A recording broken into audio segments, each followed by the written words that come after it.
મહીસાગર જિલ્લો જ્યાં મોટા ખાનપુરમાં પુત્ર પર લાગ્યો પોતાના જ પિતાની હત્યાનો આરોપ। ગૃહ શાંતિમાં જવા મુદ્દે ઝઘડો થયો। આરોપી પુત્ર બાબુ માલીવાડે બોલેરો કારથી પોતાના જ પિતા સીમાભાઈ માલીવાડ ઉપર કાર ચડાવી દીધી। પુત્રએ કરેલી કરતૂતથી ગંભીર રીતે ઇજાગ્રસ્ત પિતાને હોસ્પિટલ લઈ જવાયા પણ રસ્તામાં તેમનું મોત થઈ ગયું। મૃતકના પત્નીએ પોતાના જ પુત્રની સામે ફરિયાદ નોંધાવતા બાકોર પોલીસે આરોપી બાબુ માલીવાડની ધરપકડ કરી। गई काले बाकोर पोलीस स्टेशन महीसागर जिला में एक मौतनो बनाव बनेलो तेनो गुनो रजिस्टर थयेलो छे। आ घटना में खानपुर गामे रहता सोमाभाई सरदारभाई मालीवाड़ के जो अमदावाद सिटी में पोलीस कर्मचारी तरीके 2020 में निवृत्त थयेला था। तेमने तेमना छोकराए ज बोलेरो जीपथी टक्कर मारी अने मारी नाखेला अने ए बाबतनी तपास पीआई बाकोर पटेल साहेब चलावी रहेल छे।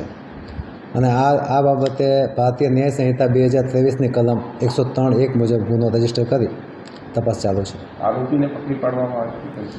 આરોપીને રાઉન્ડ અપ કરી અને અટક કરવાની કામગીરી ચાલુ છે।